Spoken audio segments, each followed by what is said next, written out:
महाराष्ट्र कुणाचा मध्ये आपलं स्वागत। महाराष्ट्र कुणाचाची एक संकल्पना आहे। साम टीव्हीवर महाराष्ट्र कुणाचा हा कार्यक्रम 8 दिग्गज नेते जे महाराष्ट्राची ललाट रेखा बदलू शकतात, महाराष्ट्राचं भवितव्य घडवू शकतात असे नेते वेगवेगळ्या पक्षातले आहेत, परस्परांचे विरोधक आहेत पण परस्परांचे शत्रू नाहीत असे 8 नेते आपण या कार्यक्रमात पाहणार आहात। महाराष्ट्र कुणाचा याचा खरा अर्थ असा आहे की जनता या नेत्यांवर विश्वास का ठेवते आणि यापुढे जनतेने त्यांच्यावर हाच विश्वास का ठेवायचा याबद्दल ते सांगणार आहेत। मी त्यांना विचारणार आहे। आज महाराष्ट्र कोणाचाच्या पहिल्या भागामध्ये आपल्याला पाहुणे म्हणून लाभलेले आहेत महाराष्ट्राचे मुख्यमंत्री विलासराव देशमुख। विलासरावांचं वैशिष्ट्य असं की महाराष्ट्रामध्ये म्हणजे ते दिग्गज राजकारणी आहेत हे मी सांगायला नको, महाराष्ट्रामध्ये असे एकमेव मुख्यमंत्री आहेत ज्यांना इंडिया टुडे सारख्या प्रतिष्ठित मॅगझिननं 2दा काँग्रेसचे सर्वोत्कृष्ट मुख्यमंत्री जाहीर केलं आणि या पलीकडे वसंतराव नाईकांच्या खालोखाल सर्वाधिक काळ महाराष्ट्राचे मुख्यमंत्री असण्याचा मान त्यांना मिळाला। अत्यंत खचून जावं असे पराभव, जिव्हारी लागणारे पराभव पचवून पुन्हा फिनिक्स सारखे उभे राहणारे विलासराव हे नेते आहेत। महाराष्ट्र कोणाचा मध्ये ते सांगणार आहेत की काँग्रेस जो भारतातला आद्य पक्ष असं म्हणायचं ज्याला, तो पक्ष महाराष्ट्रामध्ये सत्ताधारी आहे, त्याने पुढच्या निवडणुकांमध्ये पुन्हा सत्ताधारी व्हावं असं कुठच्याही काँग्रेसमधला वाटणारच, मुख्यमंत्र्यांना तर निश्चितच वाटणार। ते का जनतेने मानावं याबद्दल महाराष्ट्र कोणाचा मध्ये माननीय विलासराव देशमुख सर नमस्कार। नमस्कार। एक सर्वात आनंदाची बाब अशी की फार थोड्या वेळा तुम्ही म्हणजे जवळजवळ नाही स्टुडिओमध्ये कोणाच्या तरी विनंतीला मान देऊन जाता आणि मुलाखत देता। तुमचं जे राजकीय संपूर्ण आयुष्य आहे ते एका दिग्गज नेत्याचं आहे। तुम्ही खास आमच्यासाठी प्रेमाने खास स्टुडिओत आलात त्याबद्दल पहिल्यांदा मनपूर्वक मी तुम्हाला धन्यवाद देतो। सर, महाराष्ट्रामध्ये काँग्रेसची आणि राष्ट्रवादी काँग्रेसची गेली आता 5 वर्ष पूर्ण होतील या टर्म्सला, त्याच्या मागे पण 5 वर्ष सत्ता होती। यातला बहुतेक काळ तुम्ही स्वतः मुख्यमंत्री आहात, पूर्वीच्या टर्ममध्ये बराच काळ मुख्यमंत्री होता। महाराष्ट्रासमोर अनेक समस्या आहेत, म्हणजे जनतेपर्यंत जे येतं सर्वसाधारणपणे सरकार सतत भूमिका आपली करत असतं, सरकार सतत योजना आणत असतं, तुम्ही स्वतः एक विजन दाखवत असता, त्याच्यामध्ये नवीन नवीन कल्पना आणता, पण जनतेपर्यंत शेतकऱ्यांच्या म्हणजे बोलताना विरोधक जे बोलतात शेतकऱ्यांच्या आत्महत्या, 24 तास भारनियमन, पाण्याचा तुटवडा, कुठे दुष्काळ तर कुठे पूर, नियोजन कुठे आहे, अशा परिस्थितीत या प्रकारचं इंटरप्रिटेशन, या प्रकारचा समज जनतेपर्यंत जेव्हा पोचत असतो तेव्हा एवढा प्रदीर्घ काळ सत्तेत असणार म्हणजे जेव्हा आपल्याकडे अँटी इन्कम्बन्सी फॅक्टर असं म्हणतात, मुख्यमंत्र्याला परत सत्ता आणणं हे एक मोठं आव्हान असतं। तुम्हाला काय वाटतं की पुढच्या वेळेला ही जनता महाराष्ट्र आमचा असं म्हणण्याची संधी तुम्हाला देईल? सर्वप्रथम मी साम टीव्हीला शुभेच्छा देतो, कारण महाराष्ट्रामध्ये मराठी जेवढे चॅनल्स आहेत त्याच्यामध्ये एक नव्याने भर पडते आहे। मराठी मालक असलेली मराठी वाहिनी, हा यस, मराठीबद्दलचं विशेष प्रेम मी समजू शकतो, परंतु मला आनंद याचा आहे की अशा प्रकारचं एक नवीन चॅनल महाराष्ट्रामध्ये सुरू होतं आहे आणि या पहिल्या कार्यक्रमामध्ये आपण मला येण्याची संधी दिली त्याबद्दल साम टीव्हीलाही धन्यवाद देऊ इच्छितो आहे। आपण जो मूळ प्रश्न विचारलेला आहे की पुढच्या येणाऱ्या निवडणुकांच्या मध्ये या आघाडी सरकारचं भवितव्य काय असेल, एक गोष्टीचं मी स्मरण करू आपल्याला देऊ इच्छितो आहे की महाराष्ट्र हा पहिल्यांदा आपण समजून घेतला पाहिजे। इथली सामाजिक राजकीय स्थितीचं आपण जर नीटपणानं पहिल्यापासून जर अवलोकन केलं तर या राज्याला विकासाचा मूलभूत पाया घालण्याचं काम या महाराष्ट्राचे शिल्पकार कैलासवासी यशवंतरावजी चव्हाण साहेबांनी केलेलं आहे, ज्याला कलश महाराष्ट्राचा मंगल कलश, ते अतिशय महत्त्वाचं कार्य त्यांनी केलं आहे। आणि मूळ विकासाचा जो पाया आहे, हे राज्य आम्हाला कोण्या दिशेनं पुढे घेऊन जायचं आहे ती दिशा ठरवण्याचं एक महत्त्वपूर्ण काम माननीय यशवंतरावजींनी केलेलं आहे। आणि म्हणून काँग्रेस या राज्यातली ही संस्थात्मक माध्यमातनं तिथपर्यंत पोहोचलेली आहे। काँग्रेस असेल, राष्ट्रवादी असेल, खरं म्हणजे एकाच पक्षाच्या मूळ पक्षातनं हे 2 वेगवेगळे पक्ष आज इथं जरी काम करत असले तर विचारधारा जी आहे त्याच्यामध्ये कुठंही फरक आज आम्हाला पाहायला मिळत नाही आहे. आणि म्हणून गेली 3-3.25 वर्ष आणि आता 4 वर्ष हा सगळा कारभार आघाडीच्या सरकारमध्ये करत असताना, सरकार चालवताना किंवा निर्णय प्रक्रियेमध्ये आम्हाला कधीही कुठली अडचण निर्माण झालेली नाही आहे. आणि त्यामुळं जे काही निर्णय आम्ही केले ते मूलभूत विचाराशी सुसंगत, की प्रामुख्यानं या राज्यामध्ये शिक्षण, या राज्यातली शेती, या राज्यातला सहकार, या सगळ्या माध्यमातनं आणि समाजातल्या उपेक्षित घटकांना समान न्याय देण्याची भूमिका, हे जे काही मूलभूत ते तत्त्वज्ञान आहे त्याच्यावर आधारित सरकारने वेळोवेळी धोरणं ही आखलेली आहेत. आणि त्याच्यामुळं महाराष्ट्रामध्ये गावागावापर्यंत काँग्रेस असेल किंवा राष्ट्रवादी असेल याची पाळंमुळं खोलवर रुजलेली आहेत. म्हणून गेली मधल्या 4-4.5 वर्षाचा जर अपवाद जर सोडला तर देशामध्ये अनेक राज्यामध्ये अनेक उलथापालथ आपण अनुभवलेले आहेत. परंतु महाराष्ट्रामध्ये एक अपवाद जर वगळला तर सातत्यानं तीच विचारधारा ही महाराष्ट्रातल्या लोकांनी उचलून धरलेली आहे. पण सर, इथे एक प्रश्न असा उभा राहतो की सतत वर्तमानपत्रातल्या बातम्या, विरोधकांचा एक प्रोपागंडा आणि काही प्रमाणात वास्तवाची झालर असलेल्या काही गोष्टी वारंवार घडताना दिसतात. आता उदाहरणार्थ म्हणजे धोरणं तुम्ही ठरवता, तुम्ही काही धोरणं आखता आणि ती प्रत्यक्षात आणता, पण लोकांपर्यंत जे वास्तव पोहोचतं ते कशा पद्धतीने? उदाहरणार्थ 2000 मेगावॅट विजेची नव्याने निर्मिती महाराष्ट्र राज्यात तुमच्या मुख्यमंत्री पदाच्या कारकिर्दीत झाली, नव्याने झाली. पण दुसरीकडे लोकांना दिसतं तेव्हा काय दिसतं? पाऊस जरा पडला नाही तर 24 तास कारखाने बंद, भारनियमन, 16 तास लोक विजेविना राहतात.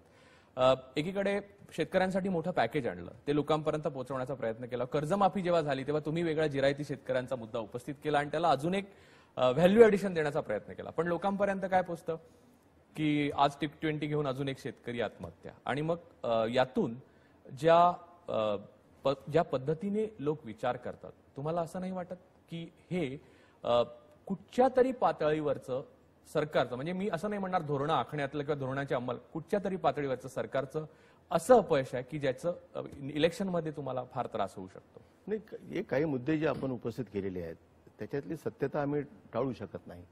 कारण मुळामध्ये असं आहे की विजेच्या प्रश्नाच्या संदर्भामध्ये एका काळी हे राज्य स्वयंपूर्ण होतं. एवढंच नाही तर इतर राज्याला वीज पुरवण्याच्या संदर्भामध्ये राज्याची क्षमता होती. म्हणजे विजेच्या बाबतीमधलं एक सरप्लस राज्य म्हणून महाराष्ट्राची ओळख या साऱ्या देशाला होती. परंतु मधल्या काळामध्ये म्हणजे गेली 10-12 वर्षामध्ये नवीन वीज निर्मितीला फारसा चालना राज्य सरकारकडनं मिळाली नाही. त्याची अनेक कारण आहेत.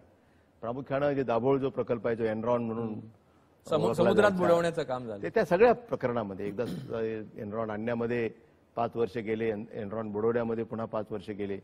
हा जो 10 वर्षाचा कालखंड आहे, या कालखंडामध्ये नवीन वीज निर्मितीच्या कामाला आम्हाला गती देता आली नाही. आणि त्याचे परिणाम, आणि साधारणपणे जेव्हा विकासाचा वेग हा 10% पुढे जेव्हा वेगाने वाढतो तेव्हा ती औद्योगिक गुंतवणूक ही राज्यामध्ये सतत वाढत आली. आणि वाढती औद्योगिक गुंतवणूक, शेतीच्या संदर्भामध्ये वाढलेलं जलसिंचन, त्यामुळं विजेची वाढलेली गरज, हा सगळ्यांचा जर आपण एकत्रितपणे जर विचार केला तर मागणी आणि पुरवठा याच्यामध्ये पुष्कळची तफावत ही निर्माण झालेली आहे.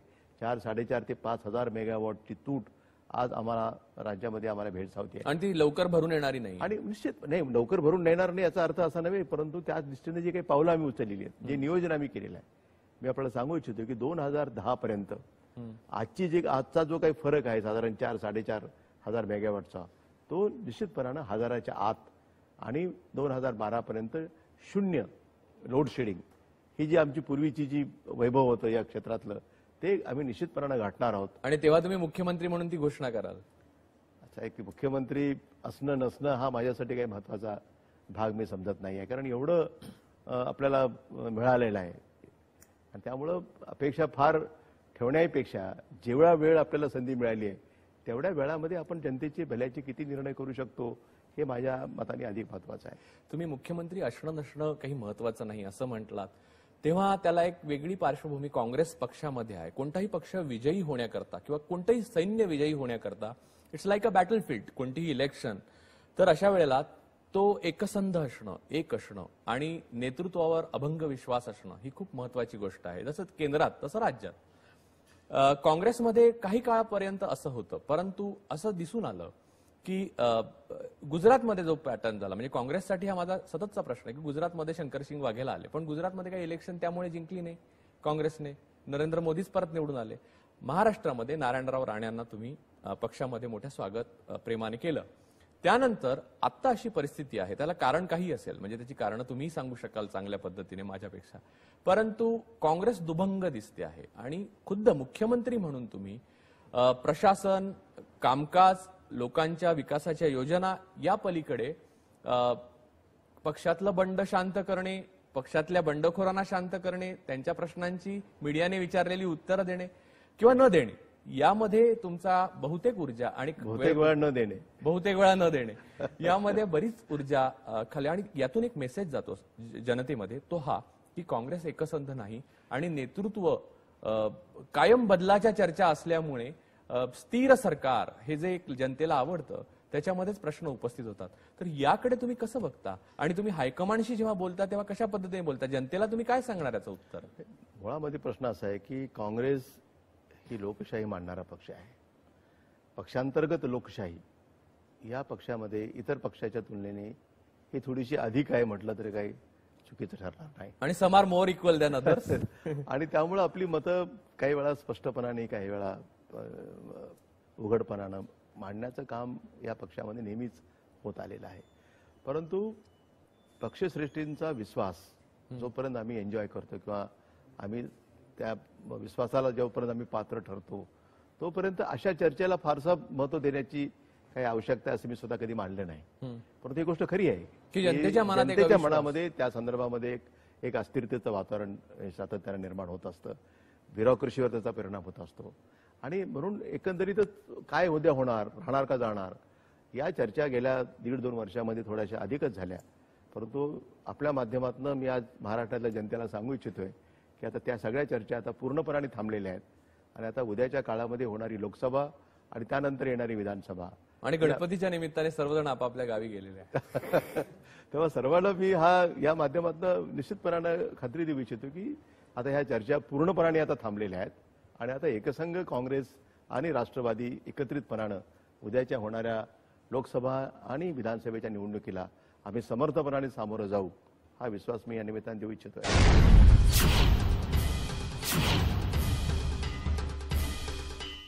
इथे एक मुद्दा असा आहे की मीडिया माध्यमातला एक मोठा गट सातत्याने काँग्रेस नेतृत्व, म्हणजे काँग्रेस नेते म्हणून तुमच्यावर आरोप करतो आणि सरकारचे प्रमुख म्हणून तुम्ही बराच काळ मुख्यमंत्री आहात, तेव्हा हा आरोप केला जातो की विलासराव आणि विलासरावांचं सरकार फार सुस्त आहे, शांत आहे, काय फार काम करत नाही, सगळं खूप कंटाळलोय आम्ही. हा एक गट सातत्याने प्रचार करत असतो, एक मोठा प्रोपागंडा आहे.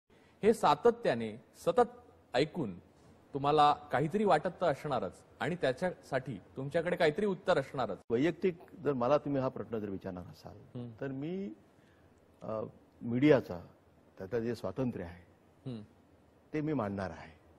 त्यांनी काय लिहावं, काय छापावं हा त्यांचा पूर्णपणाचा अधिकार आहे. एक गोष्ट आम्ही मान्य करतो, अपेक्षा हीच आहे की सरकारने केलेल्या चांगल्या कामाबद्दल योग्य प्रसिद्धी ही मीडियाने दिली पाहिजे, ही आमची माफक त्यांच्याकडनं अपेक्षा आहे. आणि मग त्याच्याबद्दलचं त्यांचं स्वतःचं मत असेल किंवा जनमत असेल ते वेगवेगळ्या मार्गाने त्यांना आपल्या लेखांच्या मधनं, स्तंभांच्या मधनं, अग्रलेखांच्या मधनं त्यांना ते लिहिता येऊ शकतं. परंतु काही लोकांना काहीच चांगलं दिसत नाही, हाही अनुभव आम्ही घेतोय. जे काही घडतं ते चुकीचंच घडतंय अशा सुद्धा काही भावना व्यक्त केल्या जातात. परंतु मी आपल्याला सांगू इच्छितो जी काही चांगली कामं सरकारने केलेली आहेत, मग ती समाजातल्या प्रत्येक घटकाची असेल, मग शेतकऱ्यांच्यासाठी झालेली कर्जमाफी असेल, शेतकऱ्यांना 6% व्याजाच्या दराने आम्ही देणारं कर्ज असो, किंवा जे मागासवर्गीय आणि आदिवासी आहेत त्यांच्यासाठी जवळपास 4.25 कोटीचं वेगळं बजेट, अनेक राज्याचं एवढं बजेट नाही आहे, एवढं बजेट राज्य सरकार त्यांच्या स्पेशल कॉम्पोनंटसाठी मागासवर्गीय आणि आदिवासींच्यासाठी वेगळं बजेट आम्ही देतोय. अल्पसंख्याकांच्या संदर्भामध्ये अनेकांची अनेक मतं असू शकतात, परंतु अल्पसंख्याकातलं दारिद्र्य जे आहे त्यांना मुख्य प्रवाहामध्ये आणण्याच्यासाठी, त्यांच्या शैक्षणिक क्षेत्रामध्ये अधिक त्यांना मदत करण्याच्यासाठी पहिल्यांदा यावर्षी आम्ही 167 कोटीचं वेगळं बजेट आम्ही ठेवलेलं आहे. पण मग मीडियाचा एक सेक्शन तुम्हाला का विरोध करतो? तुम्हाला काय वाटतं, व्यक्तिगत द्वेषातून असू शकेल, म्हणजे वैयक्तिक तुमचं स्वतःचं अनालिसिस काय? माझं स्वतःचं, माझे सर्वांचे प्रेमाचे संबंध आहेत. माझ्या विरुद्ध टीका करणाऱ्यालाही मी तितक्याच प्रेमानं बोलत असतो, त्याच्याशी वागत असतो. कारण मी एका वेगळ्या संस्कृतीत वाढलेलो आहे आणि पुष्कळच्या गोष्टी सहन करण्याकडे. आणि मग अनेकांना असं वाटतं की आपण रिॲक्ट होत नाही. मी रिॲक्शनरी नाही आहे, मी ॲक्शन ओरिएंटेड आहे. आणि म्हणून बऱ्याचदा असं लोकांना असं वाटतं की तरी रिॲक्ट झालं पाहिजे, काहीतरी त्याच्याबद्दल बोललं पाहिजे. तुम्ही आक्रमकता अशी काही वेळा लोकांची अपेक्षा असते, परंतु प्रत्येकाची कामाची स्टाईल ही वेगळी असते. काही अधिक आक्रमक असतात, ते लोकांना अधिक बरे वाटतात. मी त्याच्यावर फारसा माझा विश्वास नाही आहे. कारण मी ज्या संस्कृतीतनं वाढलो आहे, हे मला जे शिकवलं आहे की शांतपणाने संयमानं आपण राज्यकारभारही केला पाहिजे आणि लोकांशी वागलं पाहिजे. आणि म्हणून कदाचित काही लोकांची माझ्याबद्दलची मतं ही वेगळी असू शकतात. आणि असली तरी मी कधी त्यांच्या मतांमध्ये त्यांनी माझ्यासाठी फरक करावा असा काही वेगळा प्रयत्न मी कधी करत नाही आहे. माझी ट्रीटमेंट ही लॉंग टर्म ट्रीटमेंट आहे, शॉर्टकट नाही, अलोपॅथी नाही आहे, आयुर्वेद. इथे अजून एक प्रश्न आहे. तुमचे जे घनिष्ठ मित्र असं तुम्ही उल्लेख केला म्हणजे पक्षाचे, ते राष्ट्रवादी काँग्रेस बरोबरची आघाडी आता चांगली मुरलेली आहे. भरपूर काळ सत्ता तुम्ही एकत्र भोगलेली आहे. परंतु त्याच्यामध्ये एक असा मुद्दा आहे की मुख्यमंत्री पदाचा दावेदार असणं याबाबत एक सर्वसाधारण समीकरण आहे, ते जास्त जागा मुख्यमंत्रीपद. राष्ट्रवादी काँग्रेसमध्ये एकतर बरेच नेते आहेत, त्यांच्यामध्ये तरुण आहेत आणि त्यांना आपण जास्तीत जास्त जागा आणून काँग्रेसवर कुरघेड केली पाहिजे, म्हणजे विरोधी पक्षांचा पराभव केला पाहिजे यापेक्षाही आपला मुख्यमंत्री आला पाहिजे, तर काँग्रेसचाही थोडासा पराभव केला पाहिजे, या भावना असणारच. तर अशा वेळेला मित्र आणि त्याच वेळेला तो मित्र नसणं म्हणजे विरोधक असणं, या दुहेरी भूमिकेमध्ये एका पक्षाचे नेते म्हणून तुम्ही कशा पद्धतीने विचार करता? मूळ प्रश्न असा आहे की एकदा सरकारमध्ये दोन्ही पक्ष एकदा जेव्हा काम करतात एकत्रितपणानं आणि प्रत्येकाचा हा प्रयत्न असतो की आपला पक्ष वाढला पाहिजे, त्यात काही चुकीचं नाही आहे. आणि जेव्हा स्पर्धा असेल की अधिक जागा कोण घेईल, अशा दोघांच्यामध्ये जर ही स्पर्धा असेल तरच आम्ही बहुमतापर्यंत पोचू. जर ही स्पर्धा जर नसेल तर आम्ही ते बहुमतापर्यंत पोचणार नाही आहे. म्हणून या स्पर्धेचं मी वैयक्तिक स्वागत करतो. आणि शेवटी लोकांचा जो कौल आहे आणि ज्याच्या बाजूने अधिक कौल असेल निश्चितपणानं तो मुख्यमंत्रीपदाचा दावेदार असेल, त्यात काही वावगं नाही आहे. आणि हे सूत्र आम्ही युतीकडनं स्वीकारलं. आम्ही दोघांनी मिळून युतीला हटवलं, पण त्यांचं सरकारामधलं चालवण्याचं किंवा दोघं बीजेपी आणि सेनेमध्ये त्याला आपण सामसूत्र म्हणू, म्हणजे सामंजस्याचं सूत्र, सामसूत्र आणि साम टीव्ही अशा पद्धतीनं.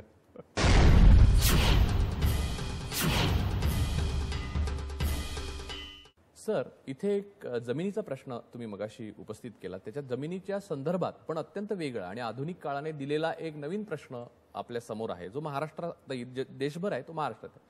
तो म्हणजे स्पेशल इकॉनॉमिक झोनचा सेज, असं त्याला शॉर्ट फॉर्म म्हणजे स्पेशल इकॉनॉमिक झोन सेज. लोकांचं उग्र असं आंदोलन या मुद्द्यावर महाराष्ट्रातही सुरू आहे आणि देशभर, बंगालमध्ये नंदीग्राममध्ये तर प्रचंड मोठं उदाहरण आहे. तर याला सामोरं जाताना आणि या मुद्द्याला घेऊन निवडणुकांना सामोरं जाताना मुख्यमंत्री म्हणून तुम्ही नेमकं काय सांगू इच्छिता की स्पेशल इकॉनॉमिक झोन हे काही विशिष्ट उद्योगपतींच्या हितासाठी राबणारी एक दृष्टी आहे का, त्यातून अजून काही वेगळं, का शेतकऱ्यांचा विचार करून तुम्ही आता वेगळ्या पद्धतीने त्याच्यावर विचार करताय? नाही, SEZ ही जी कल्पना आलेली आहे की विशेष आर्थिक क्षेत्र, याचा निश्चितपणानं सरळ जर विचार केला तर राज्याला त्याचा फारसा फायदा नाही आहे. कारण ही एक फॉरेन टेरिटरी निर्माण होते. कारण त्या ठिकाणी SEZ एकदा निर्माण झाल्याच्या नंतर त्याच्यावर कुठल्याही प्रकारचे टॅक्सेस नाही आहेत. उलट केंद्र सरकारला परकीय चलन हे मोठ्या प्रमाणामध्ये त्याच्यातनं मिळणार आहेत. आणि दुसऱ्या बाजूला आम्ही राज्य सरकार जेव्हा याला प्रोत्साहन देतो किंवा त्याला अधिक प्रमाणामध्ये आपल्या राज्यामध्ये SEZ आले पाहिजेत असा जेव्हा प्रयत्न करतो, आणि मला आपल्याला सांगायला आनंद वाटतो की देशामध्ये साधारणपणे 450 SEZला मान्यता दिलेली आहे. त्या 450 पैकी 130 SEZ हे महाराष्ट्रामध्ये मंजूर झालेले आहेत. आणि महाराष्ट्रामध्ये एका दुसरा अपवाद सोडला तर SEZच्या जमीन संपादनाच्या संदर्भामध्ये कुठेही फारसा संघर्ष झालेला नाही आहे. त्याचं मूळ कारण हे आहे की आपण जी पाण्याखालची जमीन आहे, जिथं ओलिताची किंवा सिंचनाची सोय आहे, ती जमीन आपण विकत घ्यायची नाही आणि सक्तीनं कुठल्याही प्रकारचं संपादन SEZसाठी करायचं नाही, हा निर्णय राज्य सरकारने केलेला आहे. फक्त 4 आणि 6 हे दोनच नोटिफिकेशन काढावेत अशा प्रकारच्या केंद्र सरकारच्या सूचना आहेत. त्याचं आम्ही अंमलबजावणी करतोय. पण मग रायगड सारख्या भागात लोकांचा एवढा आक्रोश का चालू आहे? नाही, रायगडमध्ये जो काही आक्रोश जो चाललोय त्याच्यासाठी आपण परवाच एक निर्णय आपण घेतला की त्याच्यातली जी काही सिंचनाखालची जी गावं आहेत की त्यांचा आग्रह होता की ही गावं यातनं वगळली पाहिजेत. म्हणून त्याच्या संदर्भामध्ये आम्ही आता जाहीर सूचना काढलेली आहे की ही गावं या कामासाठी घ्यावीत का घेऊ नयेत, या जमिनी घ्याव्यात का सोडाव्यात, याच्याबद्दल लोकांचं नेमकी काय मतं आहेत ते जाणून घेण्याच्यासाठी आम्ही त्यांच्या सूचना आणि हरकती आता मागवलेल्या आहेत.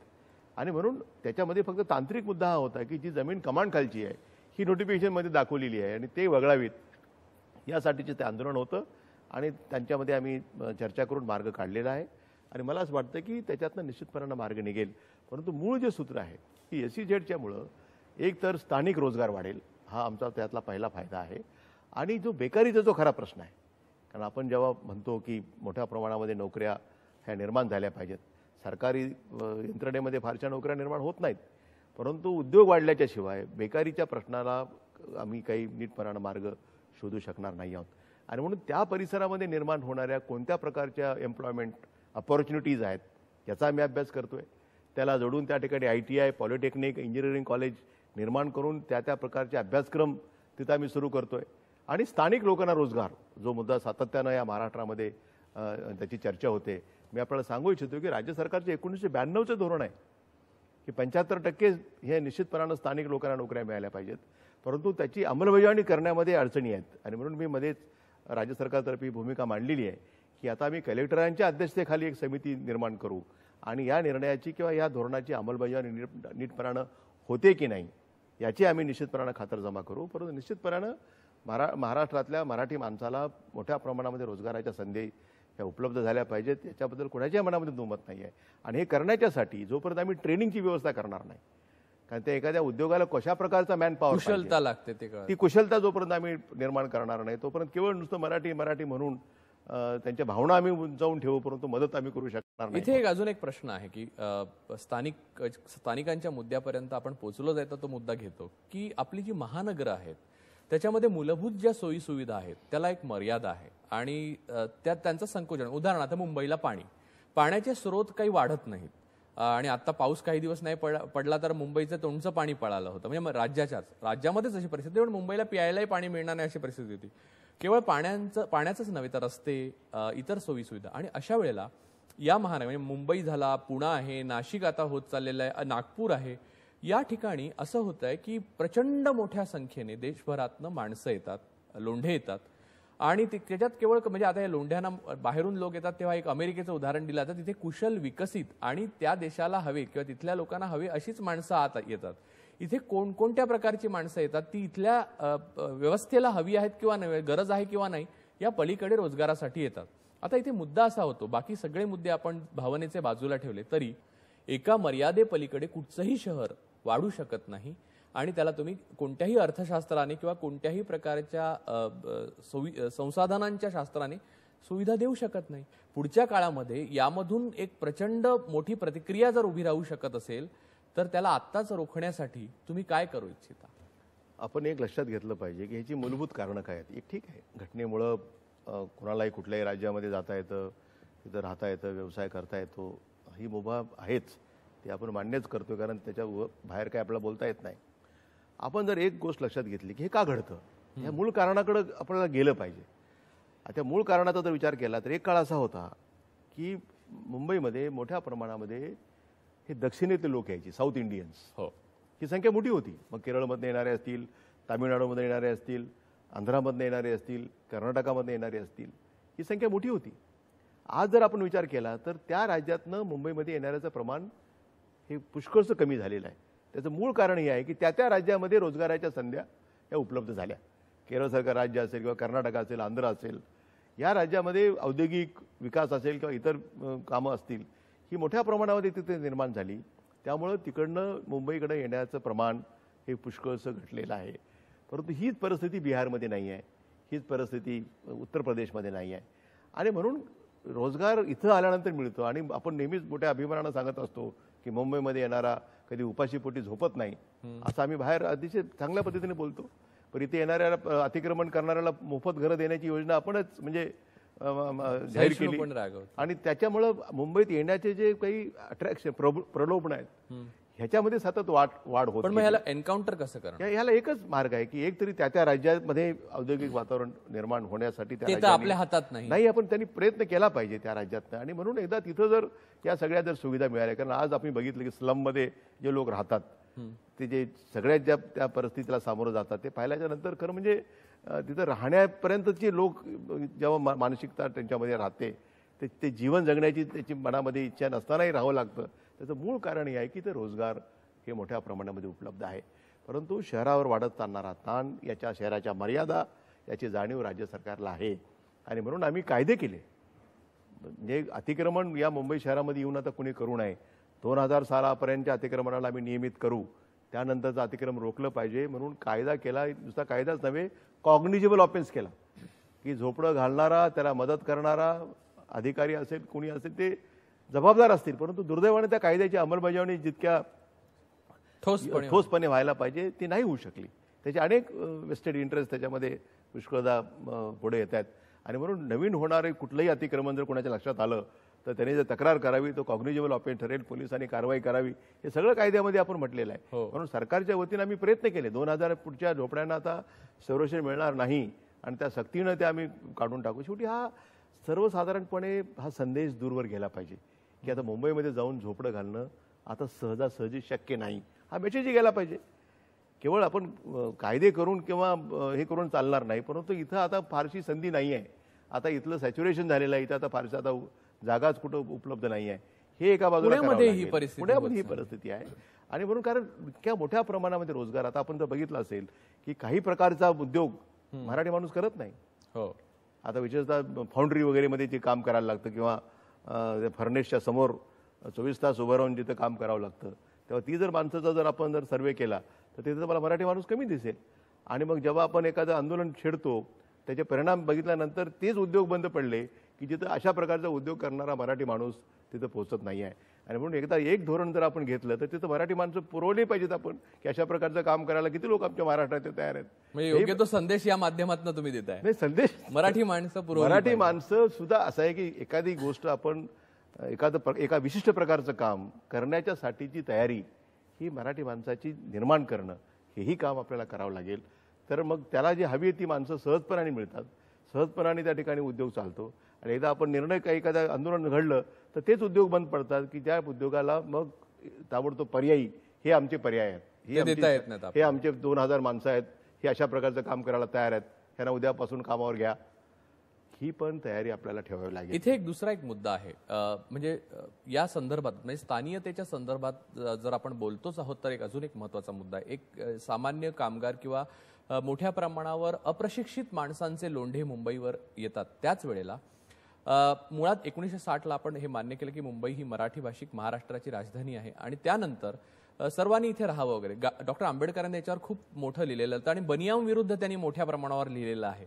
इथे एक छोटा मुद्दा आहे. मुख्यमंत्री म्हणून हा तुम्हाला विचारणं मला क्रमप्राप्त आहे. तो मुद्दा असा आहे की मध्यंतरीच्या काळामध्ये म्हणजे दक्षिण मुंबईमध्ये जिथे आपले सर्व महत्वाचे लोक राहतात, दक्षिण मुंबई आणि मुंबईच्या वेगवेगळ्या भागात आणि आता पुण्यात सुद्धा विशिष्ट धर्मीय लोकांनी म्हणजे जैन लोकांनी, मी थेट नाव घेऊन सांगतो, जैन लोकांनी मांसाहार करणाऱ्या लोकांना आपापल्या सोसायट्यांमध्ये घ्यायला बंद केलं. आता याला सर्वोच्च न्यायालयातनं एक आदेश आलेला आहे, पण त्याचं जो संदिग्धता आहे त्याच्यामध्ये, या पलीकडे जाऊन आपण जागतिक पातळीवर पाहिलं तर अशा प्रकारचे घेटतो किंवा आपल्याकडे दलितांच्या वस्त्या हे सगळं मानवतेवर कलंक मानला गेलेला आहे. तर अशा प्रकारे आपल्याच राज्यामध्ये म्हणजे मुंबई मुळात मानायची झाली तर मराठी कोळी लोकांची आहे, तर आपल्याच राज्यामध्ये आपल्याच प्रदेशामध्ये कोणत्या तरी वस्तीमध्ये आपल्यालाच मज्जाव, याबाबत मुख्यमंत्री म्हणून तुम्ही कसं बघता? असं आहे की ही भूमिका कधीच राज्य सरकारने मान्य केलेली नाही आहे. मिक्स लोकॅलिटी हाच कॉन्सेप्ट जो आहे हा यालाच राज्य सरकारने नेहमीच प्रोत्साहन हे दिलेलं आहे. आणि उलट आता तर आम्ही असं म्हणतोय की विशेषतः जेव्हा अल्पसंख्याकांच्या बाबतीमध्ये जेव्हा आम्ही बोलतो मुस्लिमांनाही घरं नाकारली जातात. मी तेच सांगतोय की उलट आता सरकारमार्फत बांधण्यात येणारी घरं, या घरांच्या मध्ये रिझर्वेशन हे जसं म्हाडाच्या वतीने घरं बांधली जातील किंवा सिडकोच्या वतीने बांधली जातील, ज्या वेळा राज्य सरकारच्या वतीने एखादी सोसायटी किंवा एखादी घराचा मोठा कार्यक्रम घेतला जाईल त्या ठिकाणी या वर्गांच्यासाठी रिझर्वेशन ठेवण्याचा निर्णय सुद्धा हा राज्य सरकारने घेतलेला आहे. जेव्हा आम्ही अल्पसंख्याक म्हणतो तेव्हा केवळ मुस्लिम नव्हेत, अल्पसंख्याकांच्या मध्ये जर विचारलं तर शीख त्याच्यामध्ये येत आहेत, जैन त्याच्यामध्ये येत आहेत, पारशी येत आहेत, बौद्ध त्याच्यामध्ये येत आहेत. परंतु अल्पसंख्याक म्हटल्यानंतर एकदम आमच्या समोर जो उभा राहतो की राज्य सरकारने जेव्हा अल्पसंख्याक पण कल्याणासाठी आर्थिकदृष्ट्या सर्वात दुर्बल घटक मुस्लिम आहेच, तो अल्पसंख्याकातला बहुसंख्य आहे महाराष्ट्रामध्ये. आपलं अल्पसंख्याकांच्या मधला बहुसंख्य म्हणून त्यांना सुद्धा घरांची फार मोठी अडचण आहे, त्यांनाही घरं फारशी मिळत नाही आहेत. आणि म्हणून हे रिझर्वेशन आम्ही आमच्या किंवा सरकारच्या योजनेच्या याच्यामध्ये आम्ही ठेवलेलं आहे. परंतु कुणालाही एखादी मेंबरशिप नाकारण्याचा कायद्याने अधिकार नाही आहे. परंतु जेव्हा सोसायट्या जेव्हा निर्माण होतात तेव्हा सोसायटीचा जो प्रमुख जो प्रमोटर असतो तो अशाच लोकांना घेतो की जे त्याच्या सोयीची ती असली पाहिजे. परंतु आपण म्हणता ती गोष्ट खरी आहे की अशा प्रकारच्या जाहिराती देणं की अमुक अमुक लोकांना त्या सोसायटीत प्रवेश मिळेल हे घटनाबाह्य आहे आणि कायद्याचा सुद्धा भंग करणारा आहे, हे मी आपल्याला या ठिकाणी सांगू इच्छितो. सर, आता परिस्थिती अशी आहे, राजकीय परिस्थिती ती जी देशातच आहे ती राज्यात आहे. प्रत्येक सीट महत्वाची आहे, प्रत्येक आमदार महत्वाचा आहे. आणि आता माणसं वेगळ्या प्रकारे म्हणजे पूर्वी ध्येय प्राप्तीसाठी किंवा जनतेच्या कल्याणासाठी काम करत असतात, आता बार्गेन करायला शिकलेले आहेत. हे आपण वास्तव मान्य केलं पाहिजे.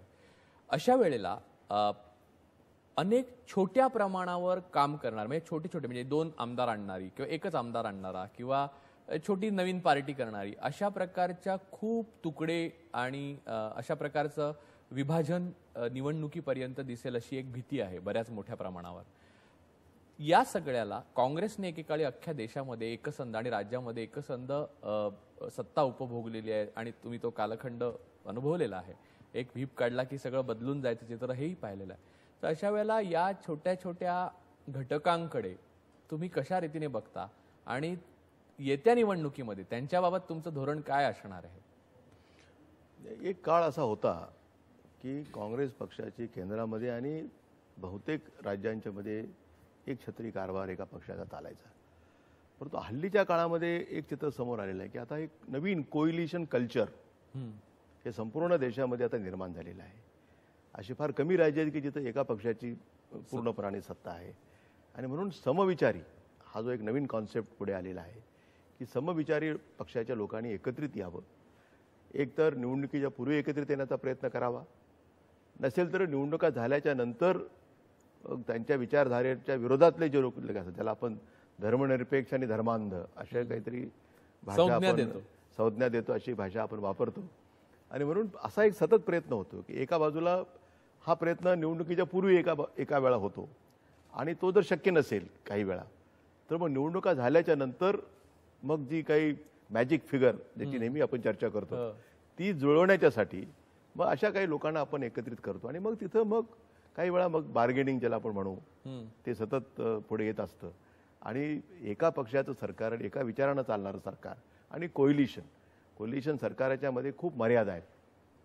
आणि त्या मर्यादेमध्ये राहून आणि कोलिशन धर्म ज्याला मी आता हल्ली नवीन शब्द पुढे आणखी आला की आघाडीचा धर्म, तो पाळण्यामध्ये काही वेळा पुष्कळदा तडजोडी करायला लागतात. पुष्कळदा आपल्याला आपला जो मुख्य विचार आहे तो काही वेळा मागे ठेवावा लागतो. त्याचे काही परिणाम आहेत आणि त्या परिणामाच्या मध्ये राहूनच मग त्या राज्याचा विकास आपल्याला करता येतो. परंतु ही गोष्ट आता निश्चितपणे आवश्यक आहे की शक्यतो समविचाराच्या पक्षांनी मताची विभाजन टाळण्याच्यासाठी एकत्रित येण्याचा प्रयत्न केला पाहिजे. परंतु बऱ्याचदा असं घडतं की काहीला आपली ताकद आजमावण्याचा सुद्धा पुष्कळदा त्यांना असं वाटतं की नाही आपण ताकद आजमावून बघितली पाहिजे. हे जे काही सांगतात त्यापेक्षा आपलं वेगळं लोकांच्या मध्ये आपल्याबद्दलचं वेगळं मत आहे आणि म्हणून काही वेळा ते पण पणाला लावतात आणि नंतर लक्षात येतं की खरंच वेगळं मत आहे जे आपल्याला वाटत नाही. आणि मग त्याच्यानंतर मग एकत्रित येण्याचं काम त्यांना करायला लागतं. आणि आता हे देश पातळीवरही आता सिद्ध झालेलं आहे, राज्य पातळीवर ही गोष्ट आता मान्यच केली पाहिजे. कारण शेवटी धर्मनिरपेक्ष विचार मांडणाऱ्यांची संख्या मोठी आहे आणि म्हणून इथं फार मोठ्या प्रमाणामध्ये आपल्याला लोक एकत्रित आणायला लागतात. परंतु वेगळा जो विचार जो मानतात किंवा धर्माला आधार घेऊन जे राजकारण करतात त्यांना त्यांची संख्या कमी असल्यामुळं ते लवकर एकत्रित येऊ शकतात. आमच्याकडे एकत्रित यायला काही अवधी लागतो. या निवडणुकीमध्ये सामोरं तुम्ही जाणार आहात ते भारतीय जनता पक्ष आणि शिवसेना युतीला, असं आतापर्यंत चित्र आहे. जोपर्यंत युती अभंग आहे तोपर्यंत हे आपण गृहीत धरूया की तुम्ही या युतीला सामोरे जाणार. युतीचे नेते वेगवेगळ्या प्रकारचे आरोप करत असतात. एकीकडे उद्धव ठाकरे आरोप करतात की तुमची हायकमांड जे आहे सोनिया गांधी त्यांना काही कळतच नाही भारत, त्यांना इटालियन भाषेतनं पुस्तकं द्या वगैरे अशा प्रकारचे ते आरोप करतात. नितीन गडकरी वेगळ्या प्रकारचे अधिक पर्सनलाइज आरोप करतात की मुख्यमंत्री आणि काँग्रेसचे नेते तर हेलिकॉप्टरमधनं जमिनी पाहत हिंडतात. या प्रकारचे आरोप करणाऱ्या विरोधकांना सामोरं जाण्यासाठी तुम्ही कोणत्या प्रकारचा फंडा वापरणार आहात? असं आहे की शेवटी आरोप करणं आणि त्या केलेल्या आरोपावर लोकांनी विश्वास ठेवणं हा दोन भाग आहेत. विरोधकांचं काम आहे आमच्यातले दोष दाखवणं, आणि हल्ली विकासाच्या बाबतीमध्ये जर काही फारसं बोलता येत नसेल तर मग पर्सनलाइज टीका, आणि ती कदाचित लोकांना अधिक ऐकायला बरी वाटते. मनोरंजन त्याच्यातनं पुष्कळदा घडत असतं. आज आपल्याला एक गोष्ट मी सांगू इच्छितो की सोनियाजींच्या नेतृत्वाखाली आज UPAचं सरकार चालतं आहे.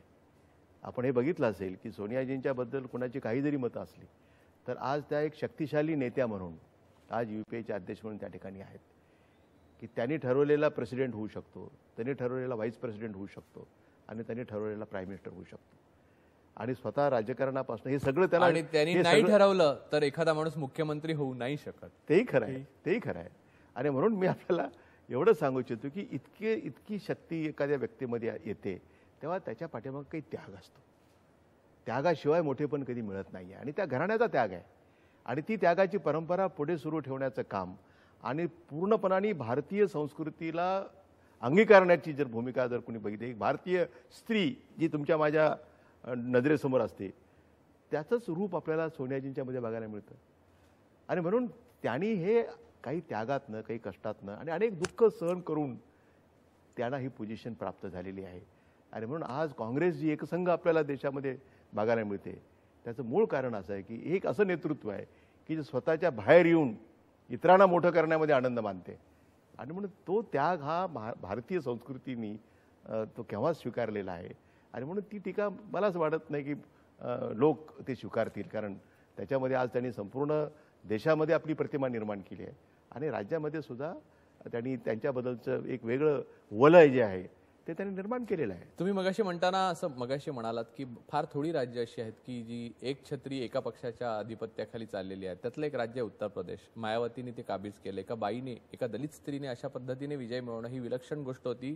त्यातल्या चांगल्या वाईट अनेक गोष्टी बोलता येईल, पण ही गोष्ट विलक्षण होती हे तर सत्यच आहे. मायावतींचा प्रभाव महाराष्ट्रामध्ये काँग्रेसच्या आगामी संभाव्य विजयावर मोठा पडून काँग्रेसला त्रास होऊ शकतो असं काही पंडितांचं मत असतं, सतत राजकीय पंडितांचं. तो किती पडेल असं तुम्हाला वाटतं? असं आहे की आपण मागच्या लोकसभेच्या निवडणुकीचा जर अभ्यास केला तर निश्चितपणानं काही मतदारसंघामध्ये त्यांच्या प्रभावामुळं काँग्रेसला काही जागेवर नुकसान पत्करावं लागलं.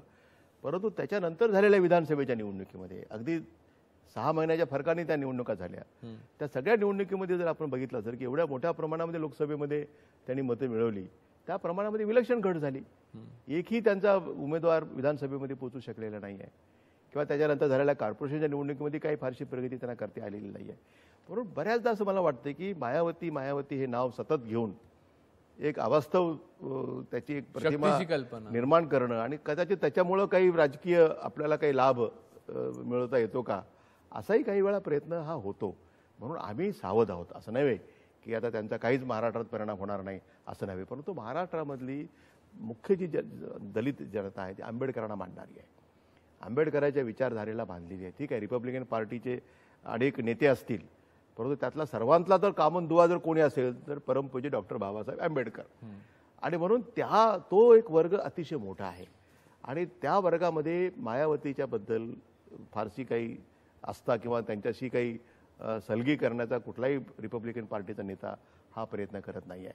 आणि म्हणून आंबेडकराला मानणारा महाराष्ट्रातला वर्ग किंवा जो मागासवर्गीय इतर जो समाज आहे की जो अण्णाभाऊ साठेंना मानणारा मोठ्या प्रमाणामधला समाज आहे, आणि म्हणून ह्या समाजांची ओढ ही नेहमीच महाराष्ट्रातल्याच काँग्रेसच्या नेतृत्वाच्या किंवा समविचारी पक्षाच्या किंवा जो धर्मनिरपेक्ष विचार मांडणारा पक्ष आहे याच्याशीच हा समाज हा सातत्यानं जुडलेला आहे.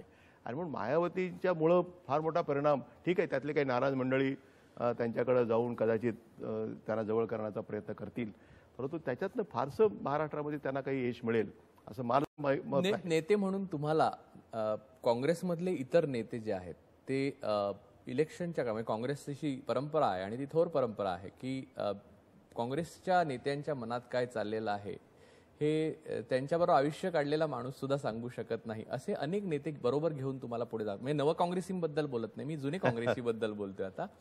तर या काँग्रेसचे सगळे नेते तुम्हाला पूर्ण खराखुरा मनापासून पाठिंबा येत्या इलेक्शनमध्ये देतील असं वाटतं का? यात काही तुम्हाला थोडा दगाफटक्याची पण भीती वाटते? मला असं वाटत नाही. कारण असं आहे की वैयक्तिक विलास देशमुख म्हणून कुणाचा वैयक्तिक विरोध असू शकतो, परंतु जोपर्यंत काँग्रेस पक्ष मजबूतीनं महाराष्ट्रात टिकणार नाही आणि तो टिकला तरच त्यांचं भविष्य त्याच्याशी जोडलेलं आहे. उद्या जर राजकारणामध्ये काही लोकांना काही मिळवायचं असेल तर पहिल्यांदा पक्ष टिकला पाहिजे, पक्षाचे लोक निवडून आले पाहिजेत, व त्याच्यानंतर आपण त्या संदर्भामधला निर्णय करू शकतो.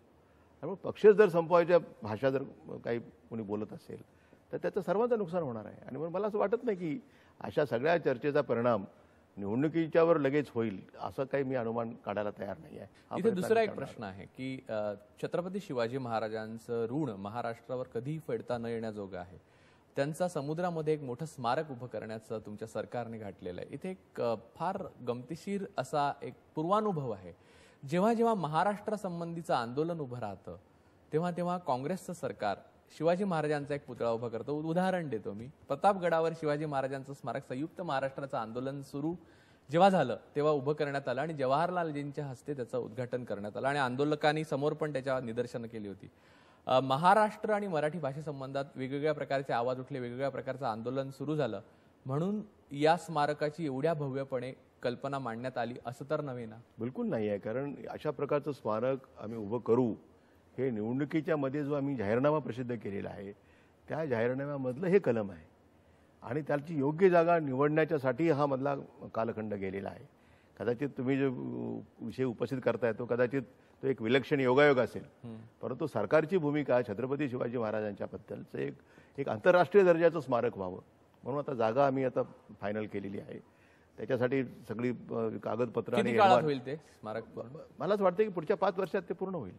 काही जे त्याची सुरुवात होईल आत्ता, नेक्स्ट 5 इयरमध्ये ते पूर्णपणाने एक आंतरराष्ट्रीय दर्जाचं भव्य अशा प्रकारचं स्मारक या मुंबईमध्ये आम्ही उभं करणार. एक प्रश्न की तुमच्या स्वतःच्या आयुष्यामध्ये अनेकदा कोणी मनुष्य म्हणजे चांगल्या जिंदा दिल आणि एकदम कडक हृदय असलेला माणूस सुद्धा खचून जाईल असे जिव्हारी लागणारे पराभव तुम्ही झेललेत आणि त्यातून तुम्ही फिनिक्स सारखे वर आलेत आणि पुन्हा दबदबा आणि सामर्थ्य आणि नेतृत्व उभं केलं स्वतःचं. कोणत्याही लढाईवर जाणाऱ्या सैन्याला अशा नेत्याची कायमच गरज असते. जसं निवडणुका ह्या लढाई मानली आणि काँग्रेस हे सैन्य मानलं तर तुम्ही त्याचे नेतृत्व करता आहात आत्ता. ती काय गंमत आहे, ती काय गुरुकिल्ली आहे ज्यामुळे तुमच्या आयुष्यात तुम्ही पुन्हा पुन्हा फिनिक्स पक्षासारखे उठून उभे राहिलात आणि हे खूप ऑड्स आणि खूप पराभवातनं तुम्ही उभं केलेलं आहे आणि करता आहात? काय गुरुकिल्ली? मुळामध्ये असं आहे की एकतरी पक्ष सृष्टीच्या संदर्भामध्ये एक जी निष्ठा लागते पक्षाच्या प्रती आणि नेतृत्वाच्या प्रती ती आम्ही कायम पाळलेली आहे. जी जबाबदारी आपल्यावर दिली ती जबाबदारी स्वीकारलेली आहे. मुख्यमंत्री त्यांनी केलं, ते मुख्यमंत्रीपद स्वीकारलं, सांगितलं की नाही आता तुम्हाला जायचं आहे, तुम्हाला पक्षाची जबाबदारी स्वीकारायची आहे, ती आम्ही निष्ठेने स्वीकारली. पुन्हा त्यांनी सांगितलं नाही तुम्हाला परत राज्याचं नेतृत्व करायचं आहे. त्यामुळे दिलेली जबाबदारी प्रामाणिकपणाने निष्ठेने पार पाडणं आणि सामान्यांच्या बद्दलची मनामध्ये जी कणव आहे ती कायम ठेवणं. आणि एक लक्षात आहे की जेव्हा मी कोलिशन सरकार चालवतोय तेव्हा मी एक सूत्र स्वीकारलेलं आहे की डोक्यावर बर्फाचा खडा आणि जिभेवर खडी साखर, हे सूत्र मी स्वीकारून मी माझं काम हे सामसूत्रच म्हणू ते या पद्धतीने मी काम करत असतो. आणि शेवटी जे प्रश्न सामान्यांचे आहेत त्या प्रश्नांच्याकडं, मग ते दलित असेल, तर मागासवर्गीय असेल, तो शेतकरी असेल, शेतमजूर असेल, शहरी भागातले वेगळे प्रश्न आहेत, तरुणांच्या बेकारीचे प्रश्न आहेत, या सगळ्या प्रश्नाच्या संदर्भामध्ये राज्य सरकारच्या वतीनं निर्णय करणं आणि ते निर्णयाची अंमलबजावणी करणं. प्रसिद्धीपासून आम्ही थोडेसे दूर आहोत. म्हणजे आम्ही 75% काम केल्यानंतर आमची 25% प्रसिद्धी असते. परंतु या सध्याच्या युगामध्ये मला असं वाटतं की 25% काम आणि 75% प्रसिद्धी हे सूत्र कदाचित रियालिटी शो काही काळानंतर आम्हाला स्वीकारावं लागेल असं वाटायला लागलेलं आहे. परंतु महाराष्ट्र सरकारने खरंच अतिशय चांगले निर्णय केलेले आहेत. ते आम्ही लोकांच्यापर्यंत नीटपणानं पोचू शकलेले नाही आहोत. ही खंत माझ्या मनामध्ये आहे. परंतु येणाऱ्या वर्षभरामध्ये आमचा हा प्रयत्न राहील की घराघरापर्यंत सरकारने केलेल्या निर्णयाची माहिती सामान्य माणसाला, हे सरकार आम आदमीसाठी काम करत आहे. मुंबईमध्ये एवढे मोठे फ्लायओव्हर परत झाले, येणार एवढे मोठे फ्लायओव्हर झाले, परंतु आम्ही स्कायवॉक बांधले. स्कायवॉक कुणासाठी आहेत? आम आदमीसाठी आहेत. जो पॅडेस्ट्रियन आहे, जो पायाने चालतो, त्याच्यासाठी आहेत. तुम्ही जे फ्लायओव्हर वगैरे आहे ते कारवाल्यांच्यासाठी आहेत, परंतु स्कायवॉकची कल्पना आणि येत्या मार्च अखेरपर्यंत नवे 50 स्कायवॉक या शहरामध्ये आम्ही निर्माण करणार आहोत. आणि हे आंतरराष्ट्रीय दर्जाचं शहर निर्माण करण्याचं स्वप्न हे आम्ही उराशी बाळगलेलं आहे आणि त्या दिशेने आमची वाटचाल चाललेली आहे. आम्ही स्लो पण स्टेडी. छोटे प्रश्न. परत काँग्रेस सत्तेवर येणार, परत तुम्ही मुख्यमंत्री होणार, ह्या वाक्यांपुढे प्रश्नचिन्ह आहे. आणि तिसरा आणि अधिक थोडासा माहित नाही मला प्रत्येक या प्रश्नाला काय तुम्ही म्हणाल, पण काँग्रेस ही किती गुंतागुंतीची आणि किती सोपी आहे असं जनतेने समजावं आणि काही काँग्रेसमधल्या लोकांनी पण. एक मी आपल्याला नक्की सांगू इच्छितो की काँग्रेस आणि आघाडी हे पुन्हा सत्तेवर येणार, याच्यात काही मनामध्ये शंका बाळगण्याचं कारण नाही आहे. येत्या लोकसभेच्या निवडणुका ह्या अगोदर होत आहेत, त्याच वेळा तुम्हाला चित्र दिसेल. आणि कारण लोकसभा ही विधानसभेची रंगीत तालीम असेल आमच्यासाठी आणि त्या निवडणुकीमध्ये आम्ही आपल्याला निश्चितपणे दाखवून देऊ. उद्याचा मुख्यमंत्री कोण होणार हा निर्णय नेहमीप्रमाणे आमची हायकमांड ती घेणार आहे, त्यांचा तो अधिकार आहे, त्याच्याबद्दल काही मला वाच्यता करायची नाही आहे. परंतु काँग्रेस हा सर्वसामान्यांचा पक्ष आहे, सर्व धर्म समभाव मांडणारा पक्ष आहे, सर्वांना हवासा वाटणारा पक्ष आहे. त्यामुळे या पक्षामध्ये अनेक लोक येतात, अनेक लोक पक्ष सोडून जातात. येणाऱ्याचे स्वागत करतोय, जाणाऱ्याला निरोप देत असतो आम्ही. त्यामुळं या पक्षामध्ये माणसाची वानवा आहे असं नाही आहे. फार मोठी परंपरा आहे. पंडितजींच्यापासून, महात्मा गांधींच्यापासून, इंदिराजीच्यापासून एक उज्ज्वल परंपरा आहे. महाराष्ट्रापुरतं बोलायचं असेल तर मग यशवंतरावजी चव्हाण असतील, शंकररावजी असतील, वसंतराव नाईक असतील, इव्हन शरद पवार असतील, ते सुद्धा त्यांचं सगळं कारकीर्द ही काँग्रेसनीच घडवलेली आहे. आणि त्यामुळे या सगळ्यांची फार मोठी थोर परंपरा या राज्याला आहे. सामाजिक बांधिलकी आहे, समाजातल्या प्रत्येक थराला बरोबर घेऊन जाण्याची आमची मनापासूनची इच्छा आहे. त्यामुळे काही वेळा आम्ही मागे सरकलेलं वाटत असू, परंतु जनमानसांच्या मनामध्ये काँग्रेस असल्यामुळं एवढ्या मोठ्या संकटामध्ये आपण बघितलं असेल की मग 99ची निवडणूक असेल किंवा त्याच्यानंतर झालेली 2004ची निवडणूक असेल, या दोन्ही निवडणुकांच्या मध्ये खूप प्रयत्न, सारी शक्ती पणाला लावली, तरी लोकांनी काँग्रेसला आणि राष्ट्रवादीला स्वीकारलं. अखेरचा प्रश्न विचारतो. आजच्या महाराष्ट्र कोणाचा मधला जो पर्सनल आहे, प्रश्न असा आहे की तुम्ही अत्यंत विचलित व्हावं अशा परिस्थितीत सुद्धा शांत असता. हा तुमचा साधेपणा, प्रेमळपणा मानावा का हा तुमचा मुत्सद्दीपणा आहे? राजकारणापुरता जर विचार केला तर तो मुत्सद्दीपणा समजायला पाहिजे. आणि एक माणूस म्हणून विचारणार असाल तर सरळ साधा, येणाऱ्या परिस्थितीला सामर्थ्याने आणि गांभीर्याने समोर जायचं. परिणामाची फारशी चिंता करायची नाही आहे. आपण चांगलं करतोय, ईश्वराची आपल्यावर कृपा आहे आणि याच्यातने आपण तारून निघू हा आत्मविश्वास हा सतत कधीही संतुलन ढळू दिलेलं नाही आहे. की एवढे सगळे प्रहार झाल्यानंतर सुद्धा अतिशय शांतपणाने, संयमानं आम्ही पुढे जातोय आणि जनतेचा आशीर्वाद आमच्या मागे आहे, श्रेष्ठींचा आशीर्वाद आमच्या मागे आहे. या दोन गोष्टी जर असतील तर राजकारणामध्ये फार डगमगायचं कारण आहे असं एवढ्या वर्षाच्या अनुभवानंतर आता मला वाटत नाही. या संपूर्ण 1 तासामध्ये महाराष्ट्र कुणाच्या साम टीव्हीवरचा जो हा खास कार्यक्रम आहे त्याच्यामध्ये काँग्रेस कुठच्याही प्रहाराला कशी तयार आहे याचं जे चौफेर विश्लेषण तुम्ही केलं आणि खास आमच्यासाठी या स्टुडिओत आलात. तुमचा बिझी वेळ जो आहे तो सगळ्या जनतेचा आहे, तो आम्ही थोडासा चोरला. तुमचे आम्ही आभार मानतो आणि जनता ठरवेल की पुढच्या निवडणुकीत तुमचं म्हणणं किती मनावर घ्यायचं. धन्यवाद. थँक्यू.